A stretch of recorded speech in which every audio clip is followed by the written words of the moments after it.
Summer வந்தாச்சு. What's your plan for this holiday? எங்க கிட்ட விட்டுருங்க, நாங்க பாத்துக்கிறோம். VGT Holidays. GT Holidays, South India's #1 travel brand. இனி வீட்லயே பானிபூரி செய்யலாம் எல்லாரும். ஆச்சி பானிபூரி கிட். நேயர்களுக்கு வணக்கம். நிதி ஆயோக் கூட்டத்திற்கான டெல்லி பயணம் தொடர்பா தமிழக முதல்வர் ஸ்டாலினுக்கும் எதிர்க்கட்சி தலைவர் எடப்பாடி பழனிசாமிக்கும் இடையேயான காரசார விவாதம் தமிழக அரசியல்ல எல்லோரது கவனத்தையுமே ஈர்த்திருக்கு. மத்திய அரசு தமிழகத்தை புறக்கணிப்பதால நிதி ஆயோக் கூட்டத்தை புறக்கணிக்கிறேன் அப்படின்னு வீராவேசமா பேசிய முதல்வர் தற்போது அந்த கூட்டத்துல பங்கேற்க டெல்லிக்கு பறக்கிறாராம் அப்படின்னு எதிர்க்கட்சி தலைவர் எடப்பாடி பழனிசாமி அவர்கள் விமர்சித்திருக்காரு. தமிழகத்தோட நியாயமான நிதி உரிமையை நிலைநாட்டவே இந்த பயணம் அப்படின்னு முதல்வரும் இதற்கு பதிலளிச்சிருக்காரு. மத்தியில் கடந்த 2014ஆம் ஆண்டு பாஜக ஆட்சிக்கு வந்த பின் திட்ட கமிஷனுக்கு மாற்றாக நிதி ஆயோக் என்னும் அமைப்பு உருவாக்கப்பட்டது. இந்த அமைப்பு மாநிலங்களுக்கு நிதி ஒதுக்குதல், திட்டங்களை வடிவமைத்தல் போன்ற முக்கிய பணிகளை செய்து வருது. இந்த அமைப்போட தலைவரா பிரதமர் நரேந்திர மோடி அவர்கள் செயல்படுறாரு. மத்திய அமைச்சரவை தீர்மானத்தின் மூலமா கடந்த 2015ஆம் ஆண்டு ஜனவரி 1ஆம் தேதி நிதி ஆயோக் உருவாக்கப்பட்டது. அனைத்து மாநிலங்கள் மற்றும் சட்டமன்றங்களோட கூடிய யூனியன் பிரதேசங்கள்ல முதலமைச்சர்கள் மற்றும் பிற யூனியன் பிரதேசங்களோட துணைநிலை ஆளுநர்களை கொண்ட நிதி ஆயோக்கின் நிர்வாக குழு அமைச்சரவை செயலகத்தோட அறிவிப்பின் மூலமா கடந்த 2015ஆம் ஆண்டு பிப்ரவரி மாதம் 16ஆம் தேதி நடைமுறைக்கு வந்தது. மத்திய அரசோட நிதி நிர்வாகம் தொடர்பான நிதி ஆயோக் கூட்டம் ஆண்டுதோறும் நடத்தப்படுது. இது ஒரு வழக்கமான நடைமுறை. மத்திய பட்ஜெட்ல தமிழகம் ஒட்டுமொத்தமா புறக்கணிக்கப்பட்டிருப்பதை கண்டிக்கும் வகையில கடந்த ஆண்டு ஜூலை மாதம் பிரதமர் தலைமையில நடைபெற்ற நிதி ஆயோக் கூட்டத்துல முதலமைச்சர் ஸ்டாலின் கலந்து கொள்ளல.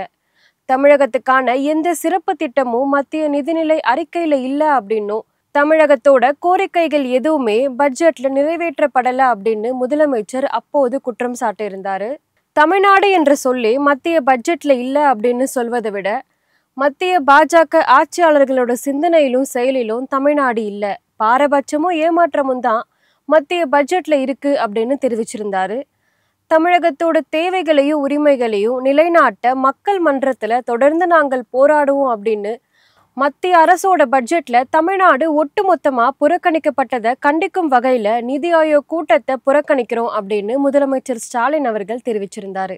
ஆந்திரா, பீகார் ஆகிய மாநிலங்களை தவிர வேறு மாநிலங்களுக்கு மத்திய பட்ஜெட்ல நிதி ஒதுக்கல அப்படின்னு குற்றம் சாட்டி முதலமைச்சர் மு.க. ஸ்டாலின் மட்டுமில்லாம கேரளா, கர்நாடகா, தெலங்கானா, பஞ்சாப் உள்ளிட்ட மாநில முதலமைச்சர்களும் நிதி ஆயோக் கூட்டத்தை அப்போது புறக்கணிச்சிருந்தாங்க. நடப்பாண்டுக்கான கூட்டம் வரும் 24ஆம் தேதி நடைபெறும் அப்படின்னு அறிவிக்கப்பட்டிருக்கு.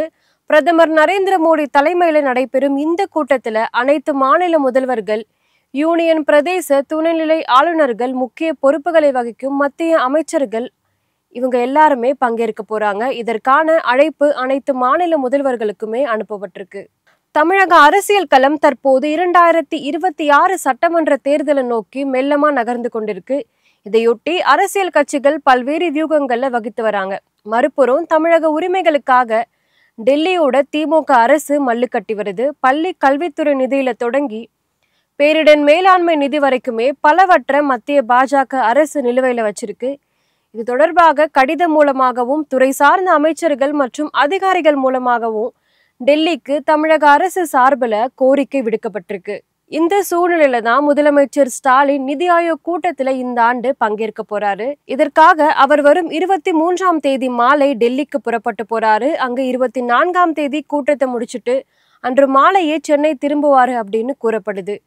கூட்டத்துல தமிழகத்துக்கு பல்வேறு திட்டங்கள் கீழே நிலுவையில இருக்கிற நிதிகளை விடுவிப்பது தொடர்பாக அவர் பிரதமர் மோடியுடன் கலந்து பேசுவார் அப்படின்னும் எதிர்பார்க்கப்படுது. இந்த நிலையில தான் முதலமைச்சரோட டெல்லி பயணத்தை எதிர்க்கட்சி தலைவரும் அதிமுக பொதுச் செயலாளருமான எடப்பாடி பழனிசாமி கடுமையா விமர்சிச்சிருக்காரு. அதாவது கடந்த ஆண்டு தமிழகத்தை மத்திய அரசு புறக்கணிப்பதா கூறி அந்த கூட்டத்துல பங்கேற்காத முதல்வர் ஸ்டாலின் அவர்கள் இந்த ஆண்டு பங்கேற்க இருப்பது ஏன் அப்படின்னும் முதல்வர் டெல்லி செல்வது ஏன் அப்படின்னு வினவி இருக்காரு.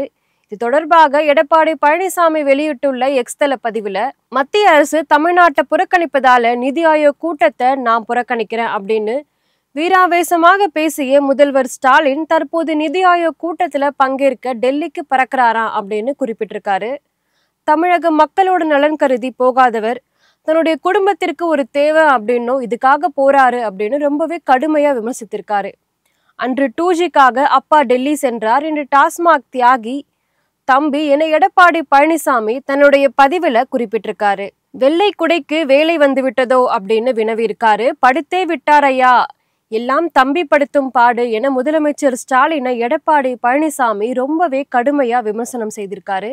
இதற்கு பதிலளிக்கும் விதமாக முதல்வர் மு.க. ஸ்டாலின் அவர்கள் தன்னுடைய எக்ஸ் பக்கத்துல தமிழ்நாட்டிற்கான நியாயமான நிதி உரிமையை நிதி ஆயோக் கூட்டத்துல வெளிப்படுத்தவே டெல்லி செல்கிறேன் அப்படின்னும், சசிகலா முதல் அமித்ஷா வரை ஆள் மாறினாலும் டேபிளுக்கு அடியில் காலை பிடிக்கும் பழக்கம் மாறாத எதிர்க்கட்சி தலைவர் பழனிசாமிக்கு இதனை கண்டு ஏன் வலிக்கிறது அப்படின்னு கேட்டிருந்தாரு. பாஜகவுடன் கூட்டணி கிடையாது என்று அடித்து சொன்ன நாக்கின் ஈரம் காய்வதற்குள்ளேயே ஒரே ரேடில் புலிகேசியாக மாறி வெள்ளை கொடி ஏந்த சென்ற பழனிசாமி என்னை பார்த்து வெள்ளை கொடி ஏந்தியதாக பேச நான் கூசவில்லையா அப்படின்னு ரொம்பவே காட்டமா முதல்வர் ஸ்டாலின் அவர்கள் கேள்வி எழுப்பியிருக்காரு.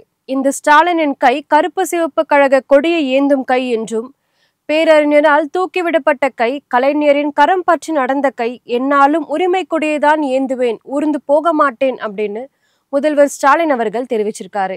இன்றைக்கு கூட தமிழகத்தோட உரிமைக்காக உச்சநீதிமன்றத்துல வழக்கு தொடுத்திருக்கேன், கொண்ட கொள்கையில் உறுதியாக நிற்பேன், நிதியை போராடி பெறுவேன் அப்படின்னு முதல்வர் ஸ்டாலின் அவர்கள் பதிவிட்டிருக்காரு. நிதி ஆயோக் கூட்டத்துல பங்கேற்க முதல்வர் ஸ்டாலின் டெல்லி செல்ல உள்ள நிலையில எதிர்க்கட்சி தலைவர் அதனை கடுமையாக விமர்சிக்க, அதுக்கு முதலமைச்சர் கொடுத்த காரசாரமான பதிலடி தமிழக அரசியல் களத்துல மேலுமே சூட்ட கிளப்பிருக்கு.